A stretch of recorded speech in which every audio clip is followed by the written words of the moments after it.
এবারে বিনিয়োগ প্রস্তাব 4.5 লাখ কোটি জানিয়েছে সরকার। পরের সপ্তাহে রাজ্যে বাজেট। মমতার এই টার্মের শেষ পূর্ণাঙ্গ বাজেট। বাজেট বরাদ্দ যা থাকে তার বহুগুণ শুধু এবছরেই বিনিয়োগ আসছে। তার মানে লক্ষ্মীর ভান্ডার থেকে বকেয়া ডিএ ভরপুর লক্ষ্মী লাভে জনতার ঝাঁপি ভরিয়ে দেবে সরকার। প্রথমত মুখ্যমন্ত্রী যা বলেন তার শব্দ ছিল না গুলবাজ দি গ্রেট। আমার ধারণা এটা অ্যাপ্রোপ্রিয়েট ওনার জন্য। এত গুল তাপ্পি মারলে লোকের কাছে ধরা পড়ে যাবে।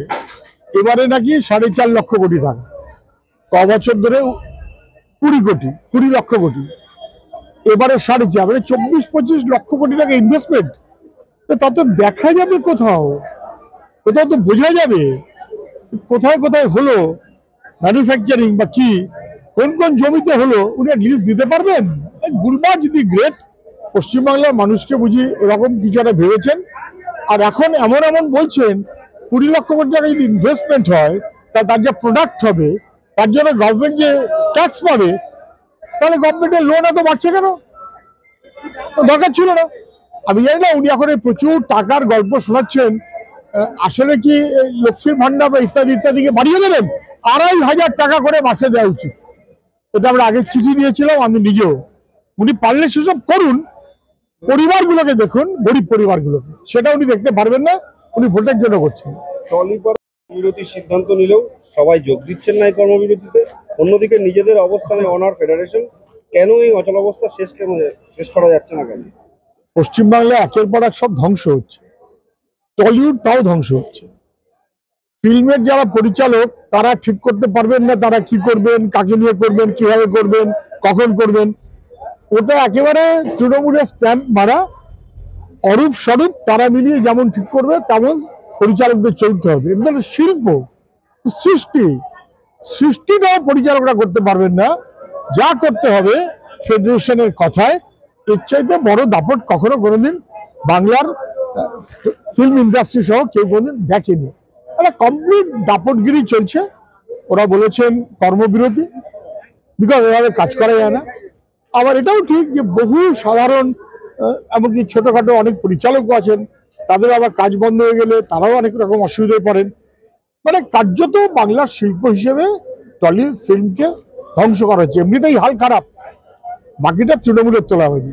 আবারও শুট আউট দক্ষিণ চব্বিশ রাতে 9:30 নাগাদ নিজের অফিসে ঢোকার মুখে গুলিবিদ্ধ হন জমির ব্যবসায়ী বুদ্ধদেব হালদার। উস্থিতে বাগাড়িয়া রাস্তার উপরে বাজার, সেইখানে নিজের অফিসে ঢুকতে গিয়ে কোনো একজন ব্যবসা করেন, বোধহয় জমির ব্যবসা করেন, শুট আউট এবং খুন।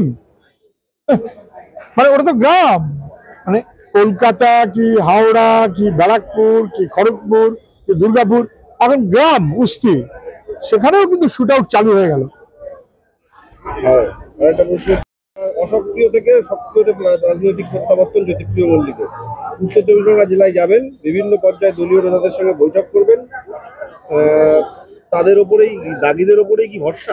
তৃণমূলের জেল ফেরত হলে তার দাম বেশি হয়। অনুব্রতর দাম বেড়ে গেছে, জেল ফেরত হয়েছে।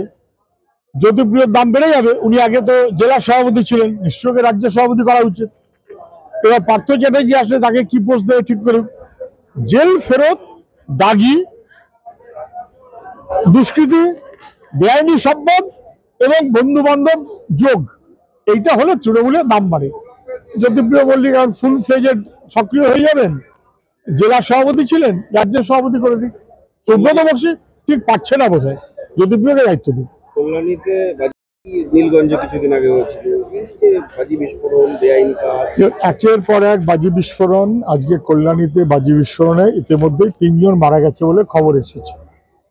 আমরা এর আগে এগরা দেখেছি, বজবজ দেখেছি, নীলগঞ্জ দেখেছি, মালদা দেখেছি, মুর্শিদাবাদ দেখেছি, এবার আবার কল্যাণী।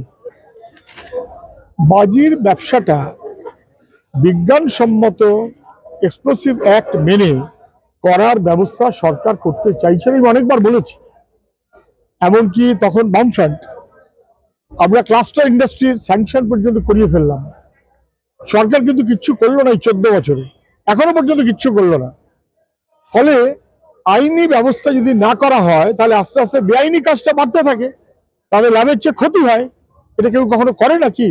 সরকারের অপদার্থতা মানুষকে বিপদে ফেলছে। আপনি এদিকে আরজিকর কাণ্ডের শুনানিতে হয়। হ্যাঁ, ঢাকা এবার বলুন। রাজ্যের মামলা করার অধিকার রয়েছে হ্যাঁ, একমাত্র। হ্যাঁ। আরজিকর এখন পরে। আরজিকর কাণ্ডের শুনানিতে ঢাকা রাজ্যের মামলা করার অধিকার রয়েছে একমাত্র তদন্তকারী সংস্থা অর্থাৎ সিবিআই এর নির্দেশে, জানালেন বিচারপতি দেবাংশু বসাকের ডিভিশন বেঞ্চ। দেখুন, মুখ্যমন্ত্রী এমন ভাবে যে কোনো বিষয় ডিল করছেন, তাতে ওনার যে একটা পক্ষ এবং একটা পক্ষ নিয়ে চলছেন, মানুষের বিরুদ্ধে পক্ষ, এটা স্পষ্ট হয়ে যাচ্ছে। আচ্ছা, উনি আবার কোর্টে কি কেস করেছেন, আইনের বিচার ইত্যাদি ইত্যাদি, রায় কি হবে এই নিয়ে ওনার কেস। তদন্তকারীরা তো কেস করবে।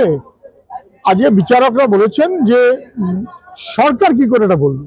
সরকারের কাজ ছিল প্রাথমিক তদন্ত করা, সেইটা তদন্ত না করে ধামাচাপা দিয়েছে, তথ্য প্রমাণ লোপাট করেছে, করে এখন সিবিআই এর তদন্তটাও কঠিন করে দিয়েছে। আর দিল্লির ওয়ালারা চাই যে সিবিআই মুখ্যমন্ত্রীর কথা অনুযায়ী চলুক। তাহলে কার্যত 12টা যারা বাজিয়ে দিয়েছে, তারা আবার এখন তার শাস্তির মেয়াদ ছেয়াদ ইত্যাদি ইত্যাদি নিয়ে বলে কি করে? প্রত্যেকটা তো একটা আইন কানুন আছে, নিয়ম কানুন আছে। অ্যাগ্রিড পার্টি বলবে, তদন্তকারীরা বলবে। রাজ্য সরকার তো তদন্ত করছে না, তদন্ত করার দায়িত্ব দেওয়া আছে সিবিআই কে। কিন্তু সিবিআই রাজ্য সরকারের কথা অনুযায়ী যদি এটাতে তালমেল পাকিয়ে থাকে, তাহলে মুখ্যমন্ত্রী উচিত ছিল সিবিআই কে বলা যে আমার কথায় আপনি তদন্ত করছেন দিল্লির নির্দেশে, ওটা করবেন না। তা উনি বলতে পারছেন না। আজকে ধাক্কা খেয়েছেন আবার কোর্টে। আছে?